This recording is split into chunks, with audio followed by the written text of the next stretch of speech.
Bonjour ou bonsoir en fonction de l'endroit du monde où vous regardez cette vidéo. Cette vidéo s'adresse particulièrement à ceux qui font déjà l'élevage des porcs ou à ceux ou celles qui sont intéressés par cet élevage. Et je fais cette vidéo pour répondre à la question à laquelle plusieurs parmi vous m'ont posé de savoir: Loïc, je veux me lancer dans l'élevage des porcs, mais quelle race choisir? Et comme vous le savez toujours, on ne connaît pas tout. Quelqu'un l'a dit, nous sommes tous ignorants, mais nous n'ignorons pas la même chose. Donc, en ce qui concerne les questions plus techniques, je fais appel soit à un technicien, à un ingénieur ou encore à un expert pratiquant du domaine qui va vous donner des réponses plus concrètes et plus pratiques que vous pourriez utiliser peu importe l'endroit du monde où vous vous trouvez afin de vous permettre de réussir votre élevage. Donc pour la circonstance, j'ai fait venir Bertrand, que je ne présente plus et que vous connaissez déjà, qui va vous expliquer quelle race de porc est-ce que vous devez choisir si vous voulez vous lancer dans un élevage de porc.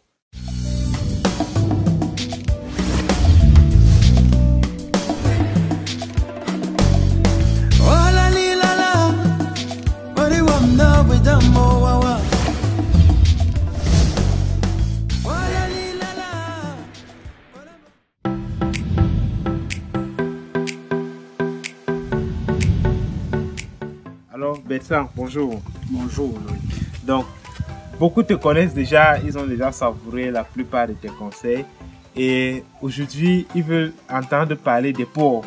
Mais pas de toutes les choses concernant l'élevage de porcs.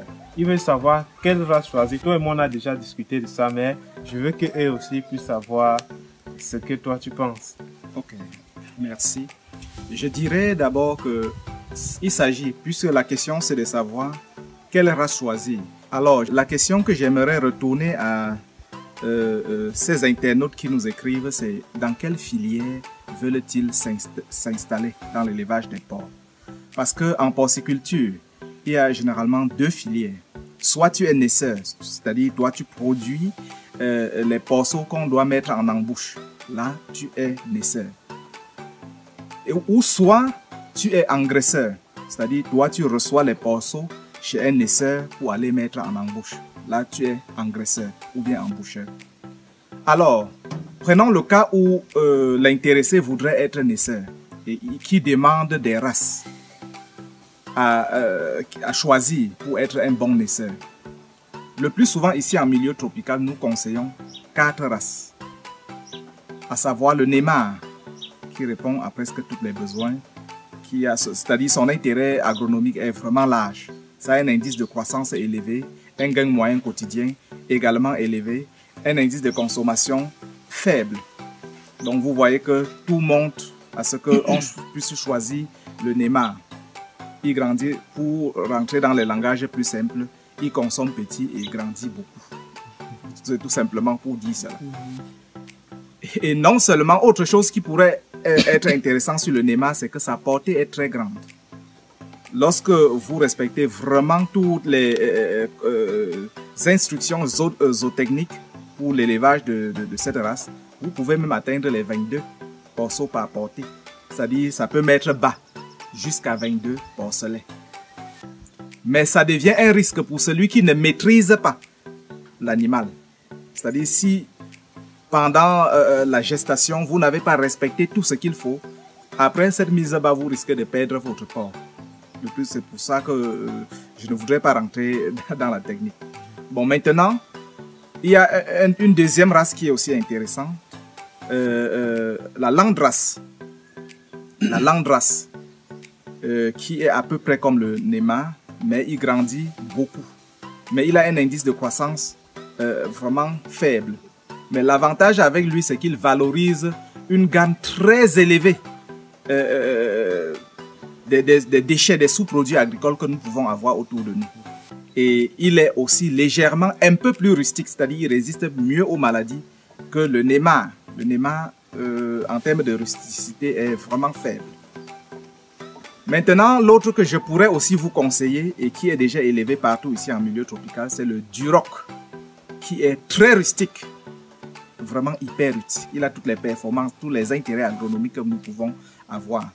Mais il a aussi légèrement un défaut, c'est que son indice de croissance n'est pas comme celui du Neymar. Mais en termes de rusticité, vraiment, il est indiqué. Après Landras, Duroc, Neymar, nous passons à la large white, ce que nous appelons communément le porc long châssis. C'est ce qu'on utilise d'ailleurs ici pour faire des cérémonies telles que les dots, le funérail, comme beaucoup l'aiment bien. Ici, lui, il grandit aussi très rapidement et il a une portée moyenne de 11 à 12 petits. Il est également rustique. Il est également rustique, mais pas comme le Duroc, mais il est légèrement au-dessus du Neymar. Donc voilà les races que je pourrais vous conseiller en tant que naisseur. Mais maintenant, en tant que naisseur, vous devez faire, s'il faut rentrer légèrement un peu dans la pratique, vous devez faire des croisements de conservation. Là, vous aurez besoin, c'est pour ça que cette filière est vraiment compliquée. Beaucoup de gens pensent que c'est simple. Voilà pourquoi, après avoir les donné une bonne race, 10 ans après, ils sont incapables de nous représenter la même race. C'est pour ça que je vous demande, vous devez faire des croisements de conservation de la race et des croisements commerciaux. Les croisements commerciaux, c'est quoi? Vous pouvez combiner, tel qu'on voit ici souvent dehors, Duroc et Neymar, tout en sachant que le Neymar va apporter toutes les meilleures performances agronomiques que j'ai citées, alors que le Duroc viendra maintenant dans cette combinaison compléter la rusticité. Ça fera que non seulement le produit, l'hybride issu des deux, va grandir très rapidement, va croître très rapidement, mais va résister à plusieurs maladies que nous rencontrons ici en milieu tropical. Vous pouvez aussi faire des autres croisements ainsi pour avoir les souches, les produits souhaités. Bon, maintenant, pour celui qui est naisseur, qui voudrait s'installer, ça c'est pour celui qui est emboucheur. Pour celui qui voudrait être maintenant engraisseur, il devra choisir au moins 4 naisseurs. Je m'explique. Même si il a un naisseur de très grande capacité, il n'est pas souvent conseillé parce que parfois, au moment où il a besoin des petits à les mettre en embauche, l'autre n'en a pas. Et si une maladie survenait dans une porcherie de naisseur, il a la possibilité de prendre des produits ailleurs et continuer son élevage normalement. Donc voilà pourquoi il devrait avoir au moins 4 naisseurs. Et maintenant, lui donner des prescriptions. C'est lui qui passe la commande de la qualité des petits qu'il veut. S'il veut des hybrides, parce qu'il est conseillé pour celui-là d'élever les hybrides. Tout simplement pour pallier à tous ces problèmes dont je vous ai dit. Parce que le facteur hétérosis chez l'hybride est vraiment très grand. Non seulement la combinaison des deux lui permet de compléter ce qu'il n'a pas, ça permet aussi à celui qui l'engraisse d'éviter de trop de dépenses, que ce soit en termes d'aliments ou en termes de produits vétérinaires. Donc, je lui conseille de trouver 4 naisseurs et à chaque fois de passer la commande de la qualité de petit qu'il veut. C'est-à-dire, prenons un exemple, s'il voudrait 200 porcelets, il doit dire si dans ces 200, c'est la combinaison ce sont des hybrides issus uniquement Duroc Neymar ou alors Duroc large white. Il doit donner la qualité et la quantité. Donc, avant même que le naisseur n'aille croiser pour pouvoir satisfaire cette demande, pour ne pas être surpris que bon, le naisseur fait ce que lui, ça l'arrange et qu'au moment d'engraisser, il n'obtient pas les résultats qu'il aurait souhaité. Donc, il est conseillé pour celui-ci de passer sa commande et d'attendre les petits. Okay. Merci Bertrand. Tu vas encore dire quelque chose avant de finir, mais je voulais juste préciser que autant qu'il vous recommande d'avoir au moins 4 fournisseurs de porceaux si vous voulez vous mettre en tant qu'engraisseur, même dans les affaires, il ne faut jamais avoir un seul fournisseur ou un seul client. C'est que le jour où il vous fait le chantage, vous êtes foutu. Donc, faites toujours l'effort d'avoir plusieurs fournisseurs ou plusieurs clients, même si vous n'êtes pas dans l'élevage et que vous êtes dans d'autres domaines. Ça vous permet aussi de vous protéger et de pouvoir même avoir une variation des prix, savoir celui qui donne la bonne, la moyenne ou encore la mauvaise qualité. Bertrand, maintenant pour finir, je veux savoir, en Afrique, la plupart des gens mélangent naisseur et engraisseur. Oui. est-ce que tu recommandes? Pourquoi? Et comment est-ce que ça se passe? Cela est vraiment proscrit. Voilà pourquoi, après plus de 50 ans d'élevage moderne dans les pays africains, nous n'arrivons pas à avoir un élevage idéal auquel tu peux dire, trouver dans une porcherie, quelqu'un te dit, voici, j'ai les némas purs. Il va te montrer un mélange de sang où le néma domine. Et parfois, dans certains élevages, il n'arrive pas à faire les croisements de conservation. C'est-à-dire, au départ, il avait des meilleures races. Et 10 ans après, il n'arrive plus à te donner ses meilleures races parce que tout est mélangé. Parfois, il n'arrive même plus à déterminer la race de porc. De porc qu'il a finalement. Il a un peu de tout. Il a un peu de tout qui vient des meilleures races, mais il n'a pas de race précise. Autre chose, c'est que lorsque vous le faites et que je suppose que cet élevage sera sur le même site sera dirigé par les mêmes porchers. Généralement, la composition de l'aliment dans l'élevage de naisseurs est différente dans l'élevage d'engraissement. Et généralement, puisque vous n'êtes pas toujours là pour dire aux porchers ce qu'ils doivent faire, généralement, lorsqu'ils sont fatigués, ils font un peu du n'importe quoi. Ce qui fait qu'en termes de dépenses, vous allez perdre, premièrement.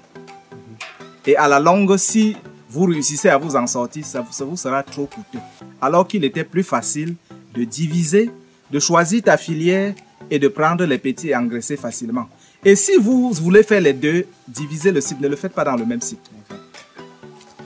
Donc voilà ce que je voulais ajouter pour clôturer.